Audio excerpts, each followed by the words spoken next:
Chapter 11. Tricks and Traps. "What?" yelled Father Lamech, slamming the door behind him. Every elder at the seat of council cringed. Every line on Lamech's aged face bulged as he confronted the unfortunate party. "I sent that fool out to do a simple errand, and how does he repay me?" Tubal-Cain's hunters didn't bother to answer the question. They knew no answer would please the headstrong patriarch.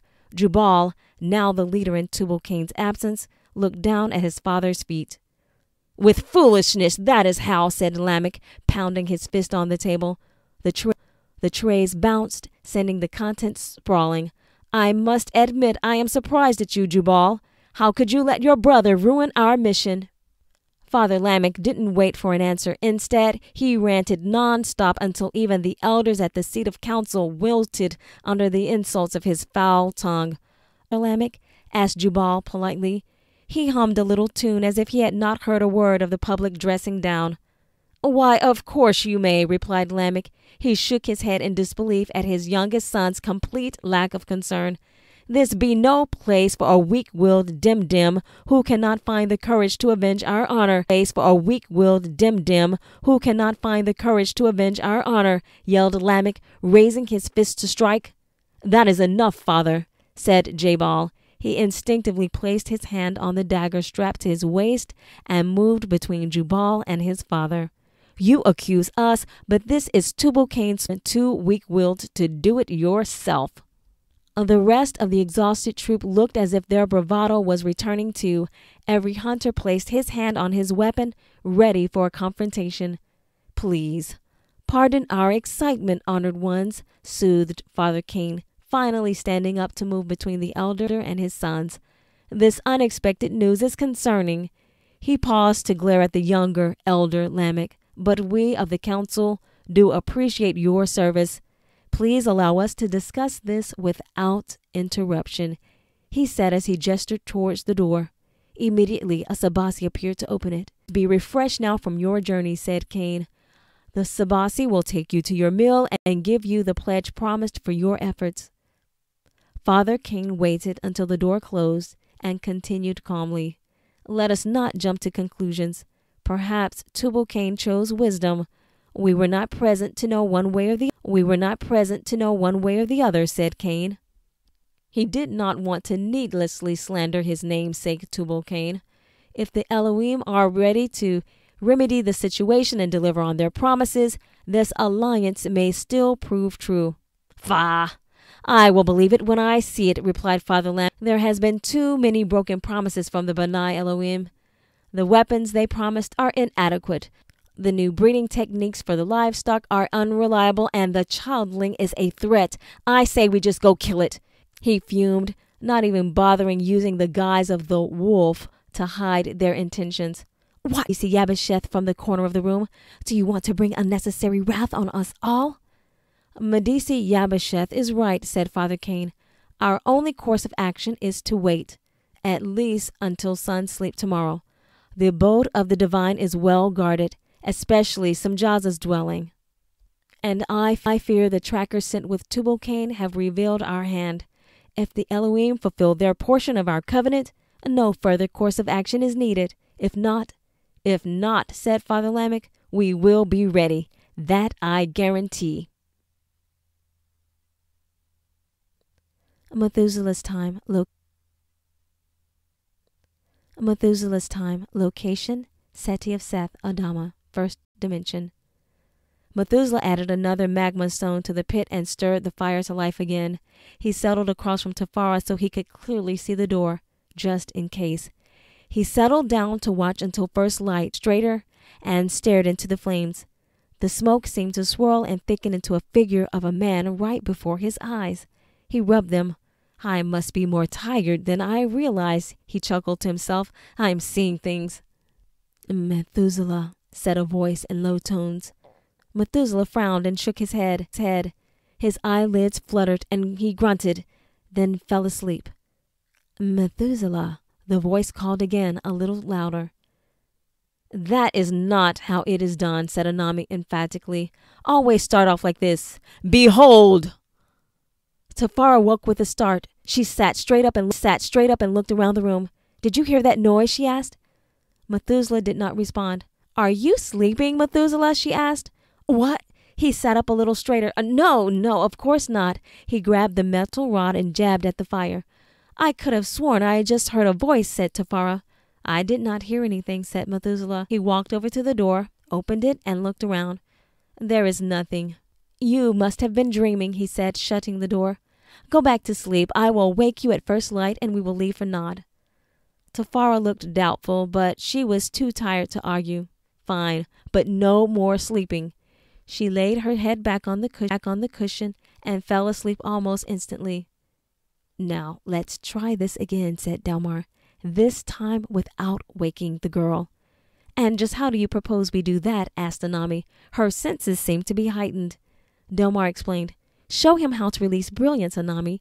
Then say something peaceful like—" Anami exclaimed. "Yes, but not so loudly," said Delmar. "Enoch, after you release your brilliance, just very calmly say, 'Fear not, Methuselah.'" "What?" Enoch said. "I have no idea how to release brilliance." "It's easy," answered Anami. "Just think releasing thoughts." Enoch looked even more confused. "Okay, I see we're going to have to start from level 1, said Anami. He began to speak very slowly. "Just imagine that—" "Anami, he is not stupid," said Delmar. "He's just beginning to learn about dimensionality, remember?" "Yes, right," said Anami with an apologetic smile. "So just focus on your strongest memory of Methuselah. Release that thought and boom." No booming," said Delmar. "We are aiming for a nice gentle release of golden light that fills the room, not a knock him off his forerunner and blind him kind of light." "Show me how to do this?" asked Enoch. He furrowed his brow. "I have been focusing and nothing is happening. We are running out of time." I do see what you mean," said Anami, noticing the lack of aura surrounding Enoch. "Delmar, help him," said Anami absently. He was busy examining the contents of Tafara's pack. "Ooh, she has a new blade." Delmar sighed. "Enoch, I think the problem is that you are trying too hard. Releasing is effortless. There is no striving in love." "Love?" "Anami didn't say anything about love. He said to focus on my strongest memory of Methuselah," said Enoch. "Enoch, the strongest memory of Methuselah," said Enoch. "Enoch, the strongest memory will be a loving memory, or even a feeling of love will do. Just think about how much you love your son. Oh, and think about how much love and peace you feel when you're in the beloved's presence," said Delmar. "Oh, I think I understand now." Enoch smiled, and how he felt when Methuselah was born. He remembered his first smile, the joy he felt when Methuselah came home delighted after his first hunt. Enoch felt fire begin in the pit of his stomach, like he had when the One Mind spoke to him. It burned stronger, spreading throughout his frame.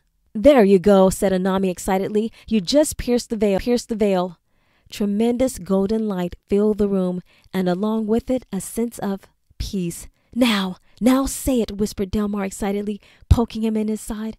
Methuselah was wide awake, staring at the light-filled room. He put his hand over his eyes to shade them. His eyes grew round. His jaw dropped. He looked as if he would. "Fear not," said Enoch, imitating the way the beloved spoke. He took one step towards his son. The action, he noticed, released more of himself. He knew the outline of his form was visible now. "Father?" asked Methuselah. A smile began to form, then broadened into a wide grin. "Father, it's you!" Methuselah jumped up to embrace him. He stopped dead in his tracks when he saw two other bright lights appear suddenly at his father's side. These lights turned into tall men whose aura blinded him until he fell back in a fright. "Ah!" Methuselah shielded his eyes once more, but strained to see his father. "Father, you are back. I knew you would return." He stopped when he felt something warm and weighty land on his shoulders. It immobilized him for a moment. Methuselah wanted to reach back and touch it, but the tingling sensation pressing into him kept him still. The pressure felt like the strongest of winds, but it owned him. He sat that way for a while, under the weight of it. Finally, he glanced over at Tafara. She stirred a little and mumbled something about a blade. Methuselah laughed to himself. At least she was normal, talking about weapons, even in her sleep. Then, as suddenly as it came, it left.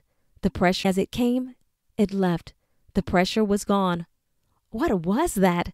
Was I dreaming? I must have been dreaming. Methuselah stood up and stretched. The dream felt so real. He reached to take off his cloak and mumbled, "It is warm in here. The fire must have burned all night." He turned around to put out the flames.